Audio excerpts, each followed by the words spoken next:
Here we are with multi-tenant office hours. The format here is, I don't want to be too arrogant, but it's kind of ask me anything, assuming that you want to know about multi-tenant. Rather than having prepared a set of, a predetermined set of topics to discuss, what I found tends to work best is if people have prepared questions that you'd like to discuss. So would anyone like to raise a hand and start off? About login with the multi-tenant, if I'm understanding, when you do the container database, the login have this kind of like funny suffix, right? The logging. The login, the username have this funny way yes. you do. Yes. Okay. I think what you're referring to is a common user. The common user prefix is That's right. ##. Okay. Yeah. Very good topic that you raise here. Thank you for raising this. So if we go back to the fundamentals of multi-tenant, it's the container database architecture, and it's sort of a nested model. We've got containers within containers. The bottom level container is well, depending on how you look at the tree, it is a PDB. The lowest level container is a PDB, a pluggable database. That's basically where your application runs. And that's classically the thing that you're going to connect to. So with services dedicated to the PDB, you will connect to that PDB and run your data in there. And the users that can connect to that PDB may be either defined locally in that PDB or in a higher level container. So the PDB itself is plugged into a root. And the simplest of all is it plugged into the CDB root. And the CDB root may contain more than one pluggable database or PDB. And it's also possible to connect to the CDB root, for which you need the credentials of what's known as a common user. A common user, by definition, is defined in CDB root and is visible to all the pluggable databases, past and future. That's the key point. They're visible to all pluggable databases, past and future. Who's to say that you're not going to plug in a pluggable database and it has a local user in it called Patrick? Now, if I've already got a common user in my CDB named Patrick, then we'd have a clash as soon as you plug that guy in, because we've got the common user who's visible by definition everywhere and a local user, and they both got the same name. That's a problem. And that's exactly the problem that we had to avoid. So the reason we chose that rather funky, clunky prefix, C##, is deliberately on the assumption that none of our customers would have the bad taste to name any of their users with a C## prefix. So we figured we'd be pretty unfortunate if they had done. So we're going to use a prefix like that to distinguish common users from anybody else who might be in those users. So that's a rather long answer to your question, Don, but I think it's a very, very good question. Common users are identified with that prefix. By definition, they're defined in root and they're visible in all containers, present and future. And then the next question is, how can we control access of those common users to the PDB? Well, for a common user to be able to work in a PDB, there are two ways actually they can do that. They could connect directly to that PDB. So they basically say something like connect or SQL plus username, password at a service for that PDB. They'd be connecting directly into that PDB. To be able to do that, they need create session privilege. The other way of doing things is they could be connected to CDB root, and they could do an alter session to set container to the PDB they want to go to. They'd say alter session set container equals my PDB, whatever you've called it. And to be able to succeed with that command, they would need the set container privilege. So the other side of that coin is if you want to keep the common users out of your PDB, you just make sure that they don't have set container or create session privilege in your PDB. That might be easier said than done. However, if they've been granted those privileges commonly, you can't revoke them locally. So depending on use case, you have to be careful how common users are established and what privileges they're granted commonly.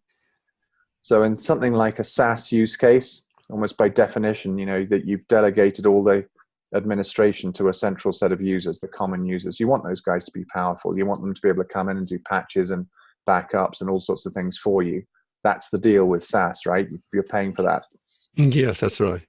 The other side of the coin is if you're doing database as a service, you want the common guy to do things like, grant you space, grant you quota, grant you resources, CPUs and stuff like that. And then basically, thank you very much. I'll take it from here. You don't want the guy coming into your PDB and messing around with your stuff. So what you do in that environment is you make sure that a database as a service environment is configured so the common user doesn't have those privileges commonly. Therefore, he can't get into those PDBs unless he's explicitly granted locally the privileges to create session or set container. So thanks for that question. I feel I'm getting warmed up now. Yeah, it's a very good answer. Gave me clarifying some of my concepts. So in that case, the better practice is just regular application users connect to the PDB level. They should not have any common username in the container base level. That's by far the most common, the most typical way of doing things. Okay. I hesitate to say universally best practices because the thing about multi-tenant is it really is, it's the new architecture for the Oracle database. It's not just for a niche case; it's for all use cases. And if you take that wide range of use cases, just those two examples I gave, SaaS and database as a service, you really have different requirements. And so our philosophy is that the capabilities, security, isolation, these sorts of things, that needs to be configurable so that you can configure it appropriately for your environment. But typically, that's going to be the way you do things. As you said, you're going to have an application running in the PDB. You would define that application in a PDB, and you probably start by creating a local user with a local schema, build all of your application artifacts in there, so your tables, columns, indexes, views, PL SQL, all that stuff, in a local schema. And then you create other local users as usual with the appropriate grants to that schema. So that way, all of the application stuff lives in the PDB. And then all of the admin stuff goes back down to the root. And you let the common users, I call them CDBAs, common DBAs, let them do all the admin stuff, so the patching and the backups, all that sort of thing. Yeah. Okay, so you have the separation of role. I'm really glad you used that term. Right. I'm really glad you used that term. There really is a clear separation of duties here between what I think of as an infrastructure DBA and an application DBA. It's very nice to be able to do that. So it's not just a conventional separation now. It's a formal separation with different classes of users. By definition, you've got different logins. And what we've found is this is a very common deployment model. BT, formerly known as British Telecom, very big user of multi-tenant, and they've spoken at Open World a number of times actually about their database as a service configuration. They've extensively deployed multi-tenant in their own cloud environment.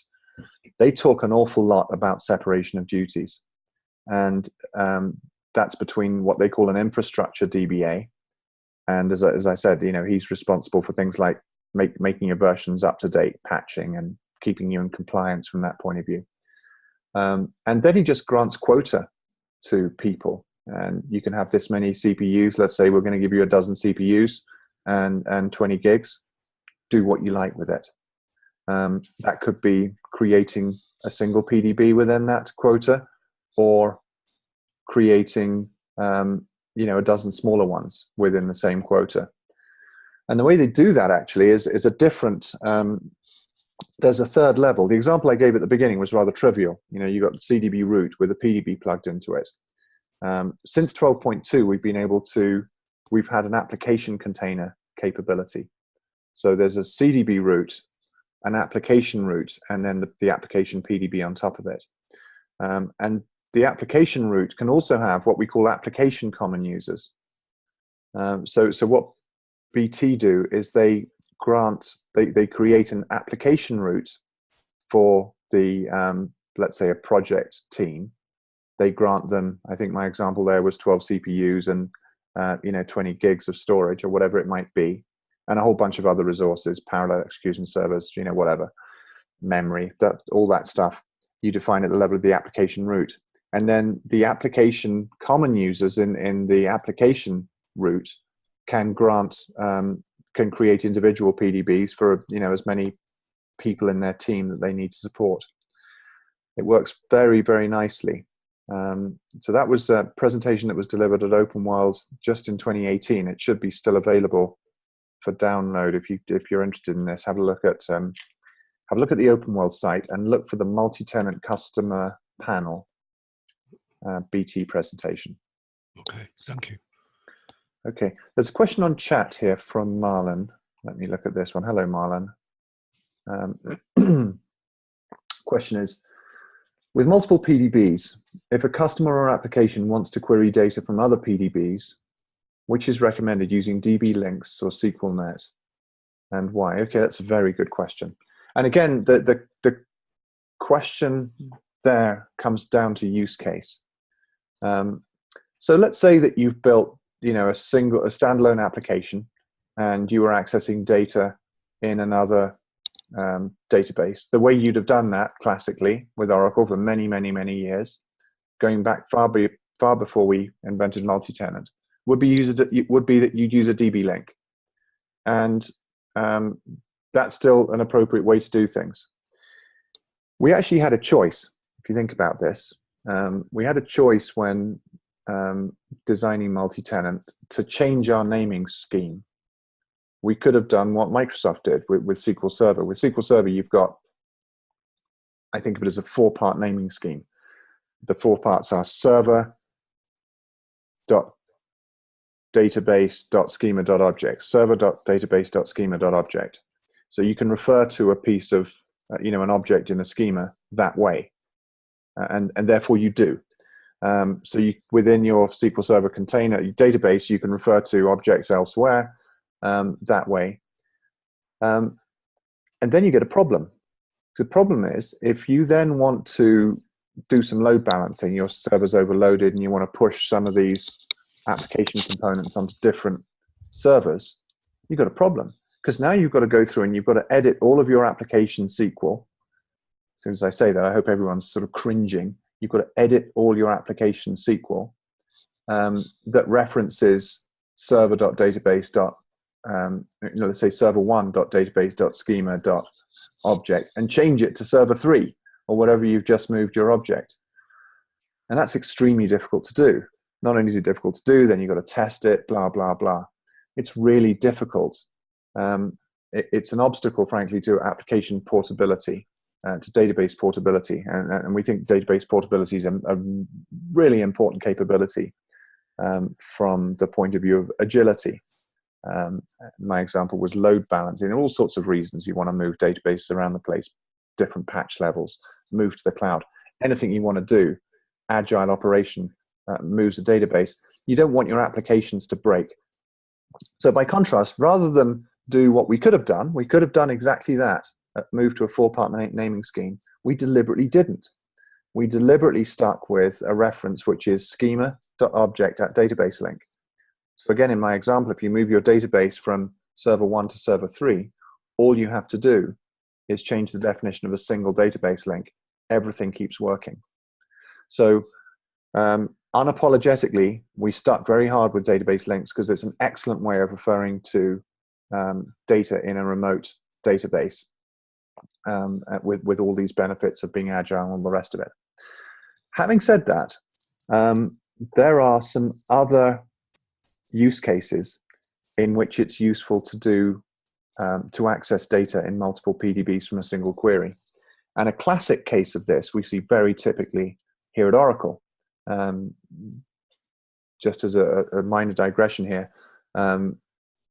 we're very widespread adoption of multi-tenant at Oracle, as you'd imagine, but particularly a prominent use case is SaaS, Fusion and Taleo and NetSuite and all these applications and hundreds of others have all moved to multi-tenant now.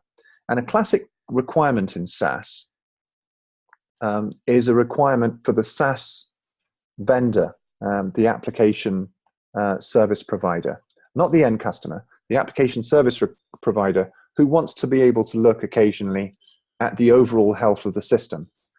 You might want to say, whatever your business metric will be, how many of such, how many global orders were placed last year, or whatever your global business metric would be. And what you want to do is to issue a SQL statement which is executed in all of the tenants' PDBs to sort of check the health and aggregate the data. You don't want to have to go into each of them individually, get the answer, write it in a spreadsheet, go to the next one. Horrible, slow, error-prone business. You just want to be able to write a single statement and farm it out. And we can do that with application container by writing the query in a format we call containers, and it gets farmed out across all of the PDBs and executes concurrently in each of them, in parallel if you like, and just the results are pushed back to the root. So it's very, very efficient. So depending on use case, we've got a number of options, and that, horses for courses, but you can choose the right horse, and it's an extremely efficient way of doing things. I hope that answers your question, Marlon. Thank you for a good question. Okay, I feel sorry for everyone else now because the bar is really high. We had a great question from Don, great one from Marlon. So now who's going to go next? You've got to follow those two. Well, our audience is expanding, so I can say welcome to Zach and M. Mao, Dave Ford, and Daniel. Welcome, guys. Thanks for joining us. The format here is we're just doing any question you might like, rather than having prepared material in advance. I just wanted to be able to address any questions you may have. Speak up, or else feel free to type a question into the chat, just as Marlon did. Since the PDB all shares the online redo log, so I assume if you want to do the replication gate guard, you have to replicate the whole thing, right? You cannot wrap individual PDB. Yes, that's right. Okay, you've been doing your research, Don. You know your stuff here. You're absolutely right. So one of the great benefits of multi-tenant is its technical efficiency. Technical efficiency is achieved, through consolidation, because unlike a consolidation strategy of putting lots and lots of databases each in a VM and running them all under a hypervisor, we run all of those application workloads as pluggable databases in a single CDB. The difference is that the VM approach would have a full copy of Oracle running for each of those databases, full copy of Linux, full copy of Oracle. There's a lot of background infrastructural load there, at least six gigs of RAM to run even a small database. Well, at least 4. You might get away with 4, but it wouldn't be much fun. You probably want 6. And quite a lot of CPU overhead as well, because you're running 40, 50 background processes to support Oracle these days. With multi-tenant, we take a different approach. We have a single shared environment. So you've got a single copy of Linux and a single copy of Oracle with a single copy of all those backgrounds and a single SGA, which is shared across everybody. So very astutely done, correctly pointing out that we have a single log writer writing to a single consolidated redo log for everybody. So you put it in rather negative terms. I put it in positive terms, that the benefit here is that you only need to set up data guard once at the level of the container database. And here we've got also not just technical efficiency, we've got an operational efficiency, because setting up data guard is not an easy thing to do. So you don't want to do that very often. Set it up once at the level of the CDB. All of the PDBs in that environment benefit from the disaster recovery capabilities that data guard represents for you, just through one setup. So it's a big deal. The transport's very efficient. Data guard broker is very, very good at transporting the redo. And if you really don't want to have a standby for all of the PDBs in your primary, that's possible too. You create a pluggable database, and if you use the clause standbys equals none, you get exactly what you'd expect there. There is no standby for that PDB. So you don't even need to worry about excess, let's say, replicated storage on the standby side for a PDB that really doesn't require DR. If it's some fleetingly created test database, for example, or dev database that you really didn't need DR to, then create it with standbys equals none, no problem. So that's true, that we have a single redo log writer, single redo stream, and therefore you get these benefits. A few other things that we get out of this. It becomes rather nuanced, but part of the technical efficiency is due to the fact that we have piggyback writes when you do a commit. Because you've got a single log writer, if you consolidate lots and lots of PDBs into the same environment, you will tend to get piggyback writes on this log sync write cycle. So the way this works is you've got a whole bunch of stuff in the redo buffer, and the online redo buffer, it gets written to disk in one chunk. If you've got lots and lots of PDBs writing, you'll tend to get one IO which will handle the transactions for several PDBs all at once, rather than having lots of individual log writers doing lots of small IOs. And the thing about IO is you don't just pay for the throughput in terms of megabits per second. You also pay it in terms of IOPS. So if you can piggyback writes in the way that we can do with multi-tenant, and that you can't do by consolidating individual databases, in VMs, or even just stacking them in there, you can't do it this way. You get far greater efficiency the multi-tenant way because of this piggybacking of writes. Very, very efficient. Wow, you're 2 for 2 there, Don, with your good questions. You want to go for a hat trick? I mean, that's what I'm looking for. You said you can set up that standby equal to null at the PDB level. Then we can pick and choose which database we want to do the standby, which we don't, because each database can maybe very big, very small. If we get this level much better, so just like on the SQL Server side, we can pick and choose which database to do the replication. So yeah. I hope I didn't misspeak. The syntax is standbys equals none, N-O-N-E. Okay, equals none. Yeah, okay, rather than null, it's N-O-N-E. No, okay. Yeah. Okay, so I can check on the document. Basically, once we know the capability, the syntax is minor. So yes, it's well documented. You're quite right. Yeah. Okay. Any other questions from anybody? Hello, Peter. This is Jared. Hello, Jared. We're currently doing a project we're currently a multi-tenant client, and we're currently migrating our multi-tenant environment from 12.1 to 12.2. Okay, primarily so that we can get guaranteed restore points for PDBs. Okay. Yes. With the goal being that so we're a SaaS provider, and we moved to multi-tenant first, multi-tenant because it's the same application schema repeated. And we're currently working on a process where we're trying to batch upgrade 30 or 40 of our clients over a weekend, in terms of there might be 100, 120 or 130 clients on the environment. Yes. Okay.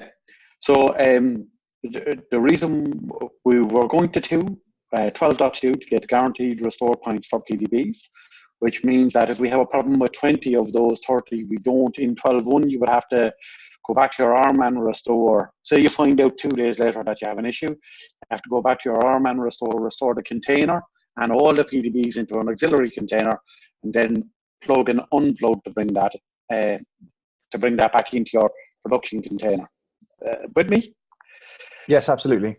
Yeah. So we've in a test case scenario, we proved that going to 12.2 and guaranteed restore points for the PDBs works successfully. So we were very pleased with that. Good. Glad it worked for you. Yeah. So the next issue that we were trying to resolve, or to determine how we would resolve, is take it we go 7 days after the application upgrade occurs, and we discover that an individual table has been corrupted, but we can't actually go back to the guaranteed restore point.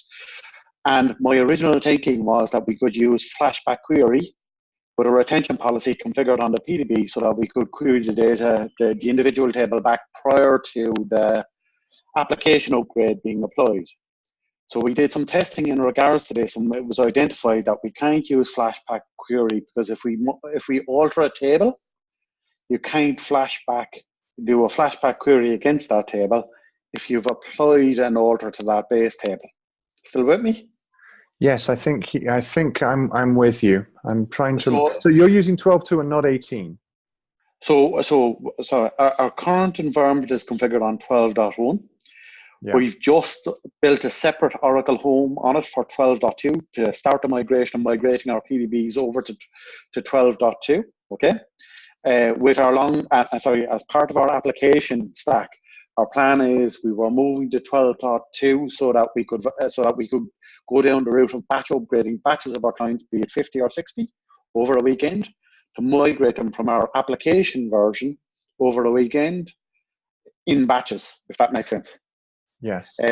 At the time, the reason why we didn't go to 18 yet is our internal development environment is based on an ODA that we have 12.2 on it, and at the time when we started this about 4 or 5 months ago or 6 months ago, it wasn't available for the ODA at that time. But do you think that there's something in 18 that could help us work around this issue? Yes, I think I have to think off the top of my head now, but the support for the flashback capabilities has been increasing through the versions. You're correct. We didn't have any support in 12.1. 12.2 things got better. In 18 things got better still. And gosh, I can't remember exactly which release we supported flashback transaction query. But I think the main issue that we have is, as part of our application upgrade, because we alter the schema of the table, that you can't flashback prior to that. Okay. So the other scenario that I was thinking in terms of if we can't, so the issue that we have is if we can't flashback query for those 50 PDBs, okay, it means that we need to have another platform where we can take a snapshot of all those PDBs that we're upgrading at that time, so that you can have it available in a read-only state, so that you can revert back. Now, this is a very specific oops event where, as part of that upgrade process, you will corrupt some data within that individual client database, and you want to go back and look at that table as it was at that point in time. Yes. The technique that springs to my mind is that you could use cloning to do that. Okay. And in 12.1. That would have to be a cold clone. So you'd take that clone, you'd have to have switched it to read only. In 12.2, your clone can be a hot clone. So what you might be able to do, well, it depends on your outage tolerance. If you can tolerate the time to take a clone during an outage, that's fine. And if you can't, then you really need to be in 12.2 land. But with 12.2, we have the hot clone, which means that the PDB can be open, read, write, and you can still clone it. So that could be your safety mechanism, your safety net, if you like. You take a clone as soon as you've upgraded it, stick it on a shelf somewhere, Yes. for a week or 2 weeks or whatever it is, until you can sort of go, phew, looks like everything's good. We'll free up the space on that safety net for some other project. Maybe use it on a rolling basis. Yeah, your hope would be that your QA process would validate all this beforehand, but DBAs, you're always... Yeah, things always get through nets, don't they, with safety nets. QA, it's easy to bash the QA people. But my experience is that they're very professional. They work very, very hard. And through, the awful conspiracy of events, despite their best efforts, problems creep through the nets. You write test cases. All the easy stuff gets caught. Some difficult stuff gets caught. And then the worst case of all are the sort of the data specific bugs. By definition, you've got to have just the right or the wrong set of data, depending how you look at it, to catch those. And you can think of those as ticking time bombs. And if they didn't come up with that data set, and you didn't come up with that data set, and it blows up for some customer, it's really bad. But it's also real life. So that's the reason we have the safety net. And you need layers of protection. And I think this is, you have a good QA team, and you put some backups on the shelf, because the sorts of things you're talking about are really awkward. I mean, frankly, they're awful, aren't they? What you described was you're into a week of processing, and then you've got a horrible bug, which you only identify then, and then your recovery is to throw away a week of work and restore a database from a week ago, which you can't do. It's really bad news. Yeah, yeah. But if you have to do it, you can do it. Yeah. Like the guaranteed restore points of the PDBs is definitely, it gave us a lot of flexibility, and the live clones in 12.2 was excellent. Like 12.1 to 12.2, all the stuff that you can do online in 12.2 is, in comparison to the original release, there's a lot more you can do without actually taking any downtime on the platform for the individual client. Yes, we work very, very hard at that for exactly that reason. A classic use case for us is being able to take a clone from production and stick it into development as a development master. Yeah. And it's just not cool to take production database offline. So we had to do this. And so on top of that, we've got refreshable clones, as you probably know, in 12.2. So you only need to take that full clone once, and then you can just top it up with incremental redo. That's really good. And we can also do PDB relocation.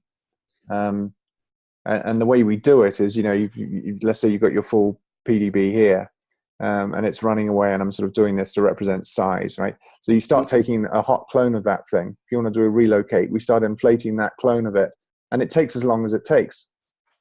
And this database stays online until we've got, it completely cloned here. Then we're ready to switch over. So we haven't taken any outage yet. So we quickly take this guy offline and do an incremental refresh and switch everyone over. That's how PDB refresh works. PDB relocate works. And it makes it possible to move these PDBs around, as I said before, for agility purposes and not incur an outage. This is what we do, by the way, in Autonomous Database. I'm not sure if you guys are aware that our Autonomous Database is based on multi-tenant, multi-tenant running in Exadata.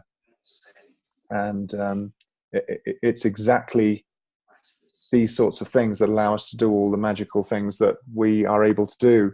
You come in and you ask for, let's say 2 CPUs, something quite modest on an Exadata. You can still do quite a lot on an Exadata with 2 CPUs.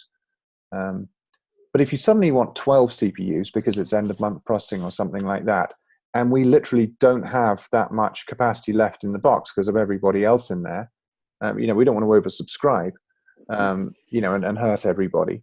What we do is we're going to move you to another Exadata, and we can do that with relocation. So it's imperceptible in terms of availability, but of course you wanted 12 CPUs, you got them. You pay for them while you're using them, and then when you don't need them anymore, you dial back down again to 2, and you stop paying for the extra 10. It's great. I mean, you get your cake and eat it. So these are the sorts of things. Being able to relocate was essential for us to be able to build these cloud services. This is the reason we've been building this for so long, is exactly so we can do these things ourselves and run our SaaS stuff. So Gerald, I wanted to come back to you and talk to you about your SaaS service. Are you also using application container? No, we currently don't. I have seen one of your presentations on application containers. I saw that Oracle Open World, I think. I was going to ask, have we met at Open World? We have. I recognize your voice. Yes, we have met once before, and I saw the thing. So the reason why we haven't, our application has evolved over 20 years. At the moment, the thought to try and approach migrating it into an application container, that's not something that we've just done yet. But I do certainly see the benefits of application containers within that SaaS model. If you were starting building a new application today, SaaS application today, that is definitely the approach you would take in terms of developing it. Yes, I think I fully agree with you. If you're going to do it, if you want to start today, there's no reason not to. On the other hand, we've worked very hard to make the adoption of application containers pretty simple as well. And I think the approach, if you're talking about the presentation I did with Thomas Baby, I think I remember talking to you outside a hall with Thomas. Yeah, that's right. Well, Thomas is the architect of this. He's my opposite number in development. Brilliant guy. And we work very, very hard to make the adoption easy. And I think the story we told in that presentation, you start with an application which is built for standalone deployment, and then you convert it. And the first step is you get what we call instant SaaS. You basically run the install script once in the application container, and the only thing you change in your install script, you've got all of your tables and all the stuff you're creating. At the very beginning, you say, what do you say? Auto pluggable database application my app begin install 1.0. Yeah. And then at the end, you say end install. So begin end. We call this a begin end block. That's the only thing you change. And then you've got instant SaaS. Then you've got the business of converting your existing tenants. What I could do here is I'll see if I can find a link, which I'll post in the chat, to some videos that go into more detail about what I talked about in that session. Forgive me for just digging in YouTube here.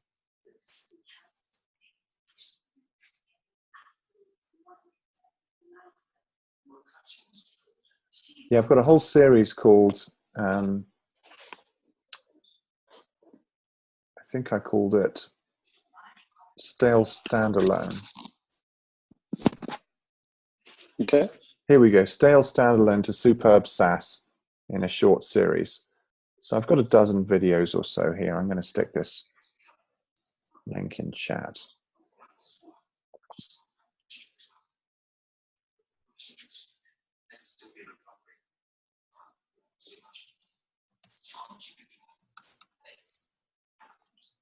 Okay. So please feel free to have a look at that, Gerald. And I keep calling you Gerald. I'm sorry, my middle name is Gerald. My dad was Gerald, so it comes naturally. But what you might want to do, Gerald, is to find a little work. What am I looking for? Sandbox environment that you can play with. Just kick this around. We for all the time of multi-tenant, we've been talking about one of our huge advantages being that you can manage many as one. And that's the DBA can manage many as one. What application container lets you do is it lets the application administrator manage many as one.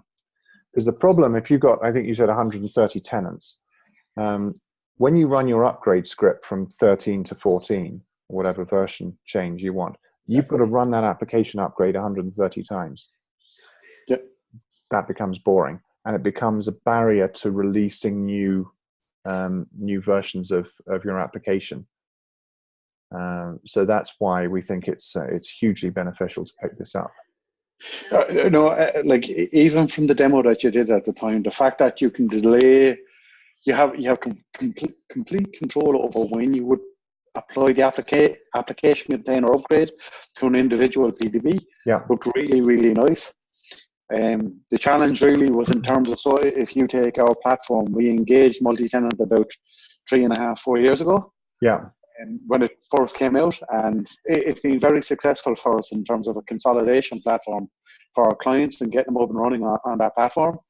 I think we just kind of got everyone used, and the goal was more to get, so we're a legacy on-premise client, and our challenge has been over the last 2 to 3 years is we want to transition all our clients to be SaaS-based clients, because that appears to be the way that the world is going. Sure is. And I think the application containers might be the next challenge that I have to deal with, if that makes sense. Yes.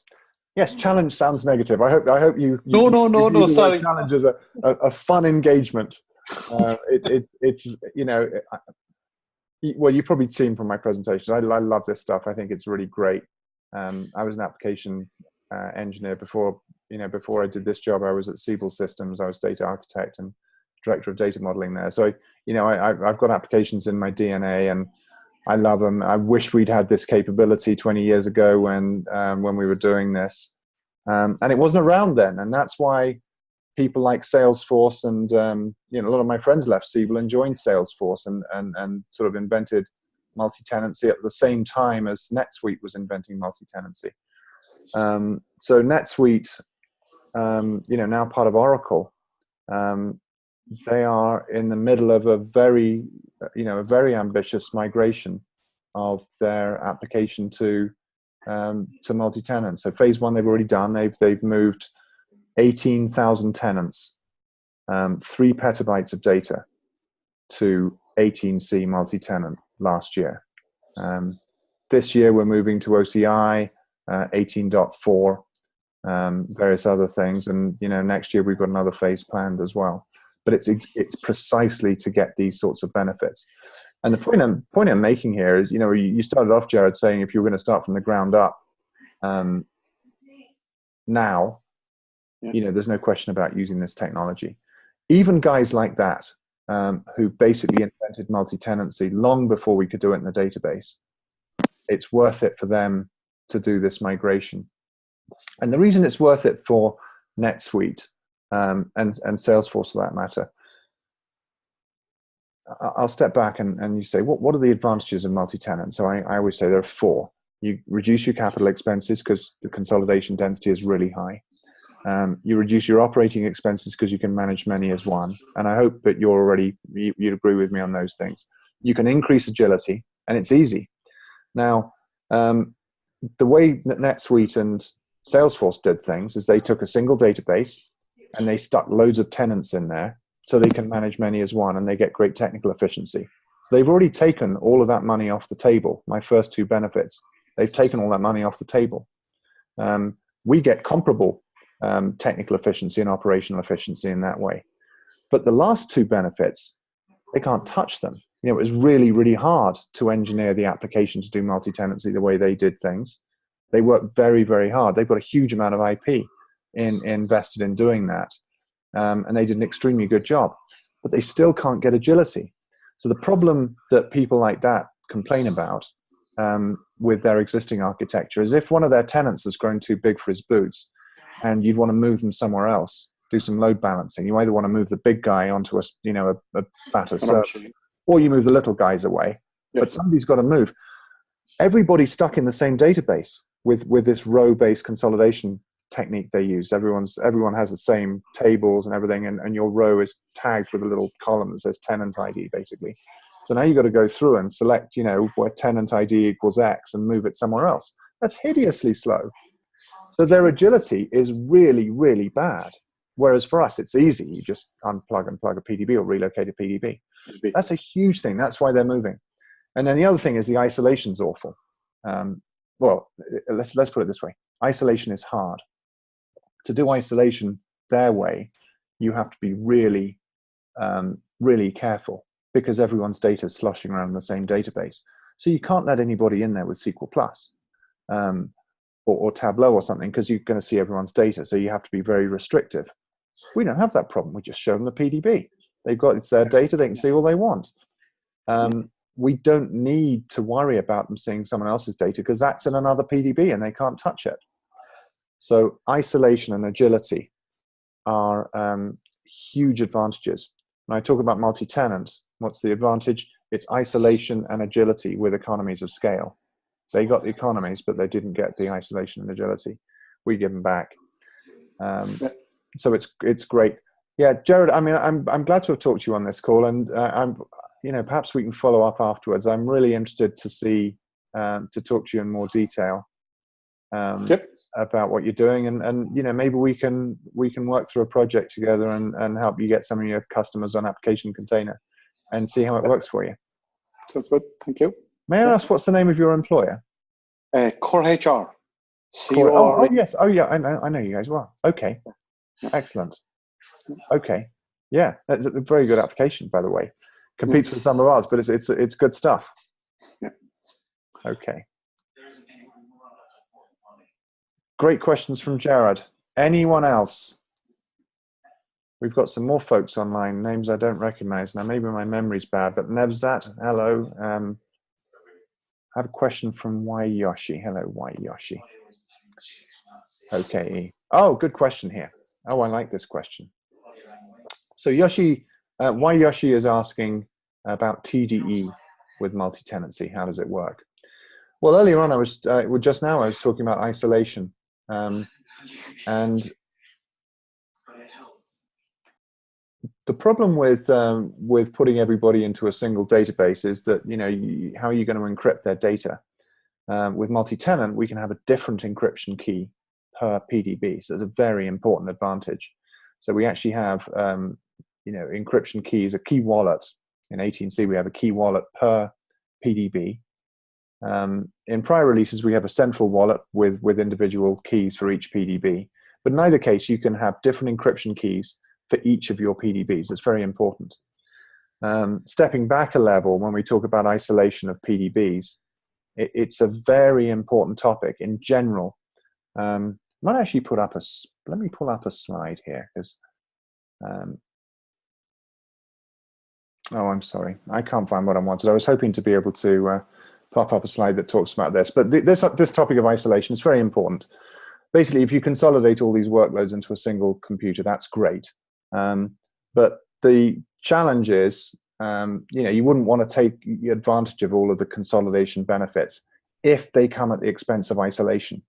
And I think of isolation in two categories. There's resource level isolation, which means that you want to be isolated from noisy neighbors. You don't want to suffer from noisy neighbors. And then there's the security side of things. And security is very important, of course. Or certainly in certain workloads, maybe you don't care as much in dev and test, but in production you obviously do. And in businesses like Jared's at Core HR with multiple tenants, it's unacceptable for one tenant to be able to see another tenant's data. It's just not on. So then you need to say, okay, well, we can agree on that. What are the points of vulnerability? And there are multiple points of vulnerability. So you need to layer various different of technology on top of the problem to address it comprehensively. So I think in terms of locking the back door and the front door. So just by its own intrinsic architecture, if you look at multi-tenant from with the eyes of a security guy, multi-tenant's an access control mechanism. You've got a dedicated PDB for each tenant. So that's a really good start. Now let's go a little bit further. So you've got dedicated users, as we talked about with Don at the beginning. You come in through a specific set of services for each PDB, so that there's the sort of intrinsic isolation. But we go further than that. The back door is your storage. You might have tried all that stuff to separate the PDBs, but if somebody can just go to your storage and dump the files and start looking at your data that way, that was no good. So that's where encryption comes in. But what really gives a customer reassurance is to have a dedicated encryption key each. If anybody's gone through the process of provisioning an autonomous database, you will note that you get a wallet and all sorts of things, certificates and stuff that are specific to your tenancy. So these are the sorts of These are the sorts of associated or related operations that we do in our cloud. Everything's optional in our cloud except for security, which is is always there. So you have to be encrypted. You have to come in through a specific set of credentials, and correspondingly, you've got a tenant-specific TDE key, transparent data encryption key, for all the data on disk. And it works extremely well. It's very it's transparent. That by definition, transparent data encryption. So that protects the data on disk. And just to complete the story, and I go beyond the scope of the question here, but to complete the story, further isolation is delivered with separation of duties, reinforced by things beyond what I talked about early on with just common users and granting them privileges. You can use database vault to define specific realms to ensure that the CDBA, the infrastructure DBA, can do what you need them to do with your PDB at an infrastructure level, but not get in there and start looking at your data. So they can play with the container itself, they can't play with its contents. Those are 3 dimensions, and the 4th one is our lockdown profile. And the lockdown profile is a really important capability as well. I realize I'm digressing off the question a bit here, but it's an important theme. A lockdown profile allows you to give very fine-grained control over what, let's say, a database administrator can do. In the use case of database as a service, let's say you come along and you provision an ATP, Autonomous Transaction Processing, database in our cloud. If you haven't, you should. $300 trial credits. It's not going to cost you anything. It's awesome. What you're really doing is you're administering your very own PDB there. We give you DBA capabilities. We can't give you them all, but we give you as much power as we can, and that's where the lockdown profile comes in. So I can grant you alter system. You can do certain things with alter system, but I don't let you do the things in alter system, like change cursor sharing mode or various things that other users might not appreciate. So lockdown profiles are part of this picture as well. So four components to it all: resource isolation, on top of the intrinsic isolation, resource isolation, TDE, database vault for the realms, and then where was I? Lockdown profiles. So I hope, coming back to your specific question, that I've answered what you asked me there. TDE, we have a wallet per PDB in 18, and in prior releases, you've got a CDB level wallet in which the keys are stored. You can have an individual set of keys for each PDB. That's about it. So we've got about 3 or 4 minutes before the session is over. Anybody want to come in with one more question? Here's William. AWR baselines. Well, AWR, yes, okay, that's another good question. AWR in 12.1, we did, that was done at the level of the CDB. Didn't think that was very good. So AWR is now handled at the level of the PDB. And that's true. I believe we fixed that in 12.2. Sorry, it's okay.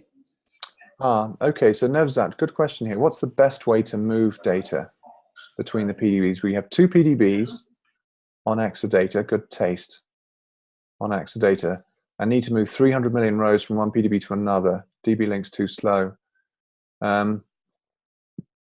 Well, I think, can you use transportable table spaces for this? If all the data is isolated in a transportable table space, that might be one way of doing things. There are actually a number of ways of doing things. Wow. Okay. Here's what you might do. Okay. I think about this. This is pretty cool. Right. What you could do is you could do some online partitioning.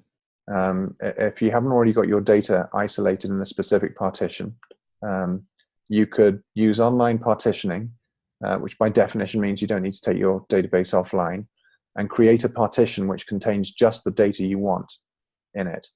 And then put that data in a specific, put that partition in a specific table space. Then what you can do is a subset clone. So you take your original database and you clone it. The basic syntax for cloning a pluggable database is you say, create pluggable database, new PDB from old PDB. That's the basic syntax. But here you use a new clause. So you go something like this: create pluggable database, subset PDB from full PDB, user table spaces, and then you give it the list of user table spaces you'd want. So step one, use online partitioning, re-partitioning rather, to stick the data you want to move into a specific table space, and you just let that run until it's ready. Doesn't, no outage involved. Then when that's ready, you take a subset clone of just that set of data, and then the clone database has got just the data you want. That's a fun exercise. That's a good way to end this this session. So Nevzat, I hope you followed what I meant there. If you didn't, get back in touch with me after the session, and I'll talk you through it. But I think that would be a very neat solution to what you'd need to do. So with that, we come to the top of the hour, and I've had a number of very good questions during this, which I've enjoyed answering. So thank you, everyone, for your participation. And for those of you who didn't ask, I hope that it was an interesting conversation to eavesdrop into. I hope you found it beneficial. As you know, we do this every month, second Tuesday of every month. And perhaps I'll do the next one. Maybe it'll be one of a member of my team that does it. So thank you again, and enjoy the rest of the day. With that, I'll close the meeting. Goodbye. Thank you.